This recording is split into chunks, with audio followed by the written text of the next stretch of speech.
Hey everybody, welcome back again to another video. So I'm gonna be giving, I guess, my take on episode 1 of Halo the series.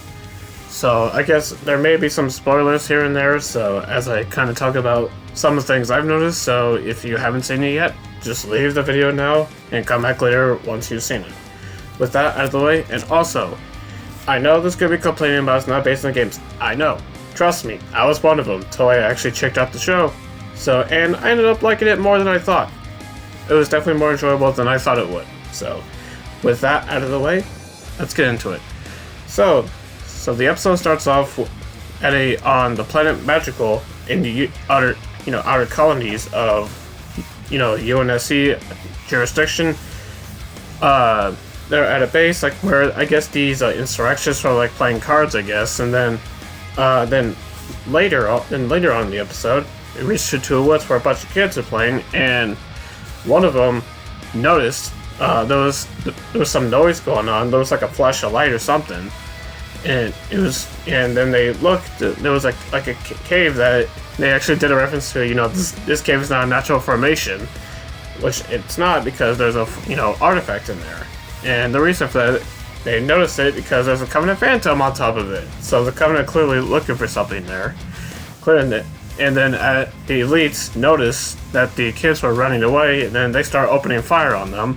One of them, two of them were killed. One of them actually shut up a flare, so the other insurrectionists can prepare for battle. No matter how prepared the insurrectionists were, they didn't stand much of it. Their weapons weren't very effective against the elites due to their energy shields and all that. And then Silver Team shows up, so Chief and the rest of the Spartans show up and take out the elites. So unfortunately, most of the entire camp was wiped out, and the only survivor was some kind of teenage girl named Kwan Ha, I believe is the name of it. Apologies if I'm mistaken on that, but I believe that's the person. Anyway, moving on. So once the dust is settled from the battle, Chief and the rest of the Silver Team set out, to secure the landing zone and locate it, and that's where the artifact is. So then they go inside the cave. Then Chief notices the artifact. He touches it, and this is where I'm going to be going into to a spoiler here. So, like I said, if you're still here, fair warning.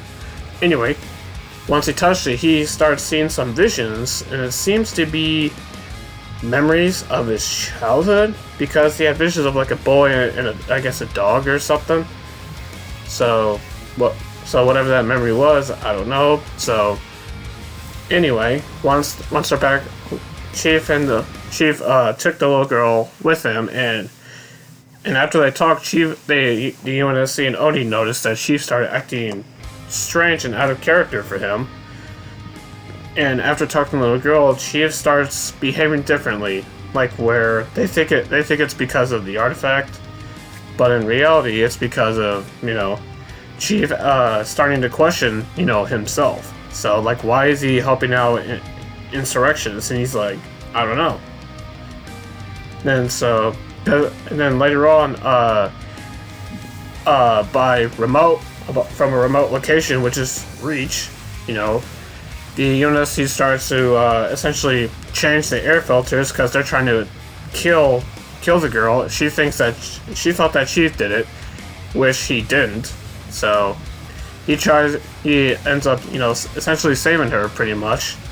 And then once they land on the Condor, the little girl tries to kill Chief, but she takes off his helmet to essentially prove something. So, and then as they're trying to leave, they get EMP'd out of the sky by the UNSC, as there's a big amount of UNSC forces trying to take them out.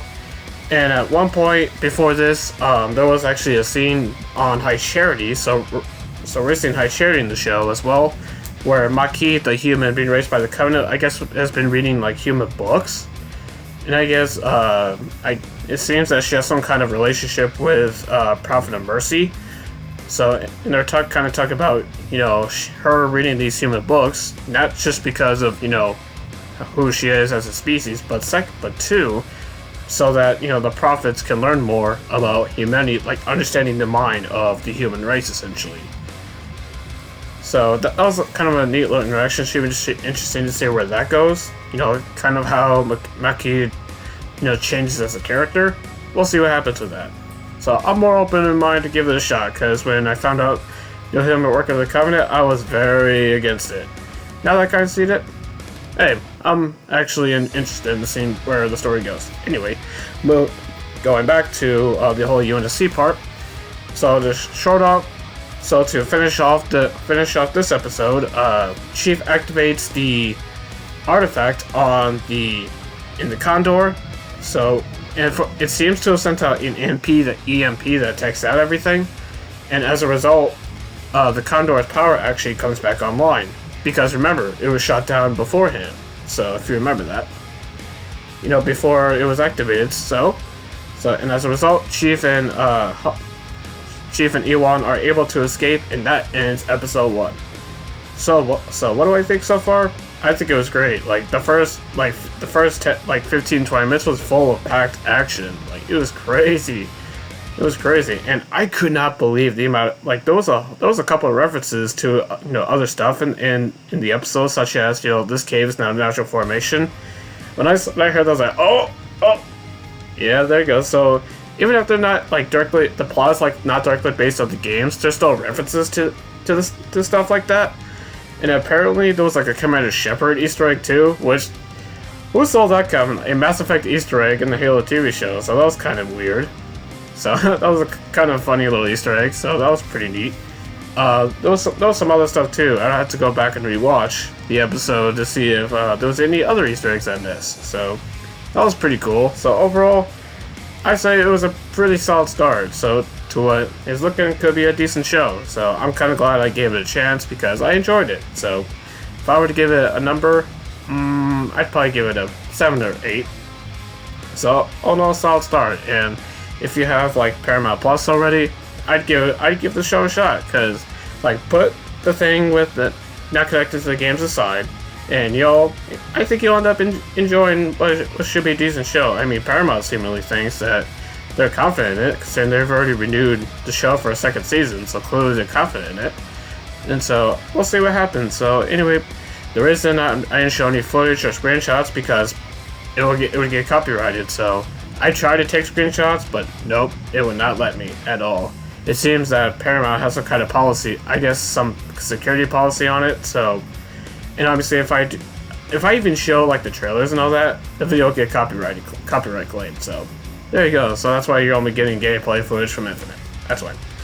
Anyway, that wraps up for this video. So if you're still here and if you've seen the episode already, let me know what you think. Are you more interested in it, or are you just gonna, not watch it anymore? So let me know what you think, and I'll see you guys in the next video.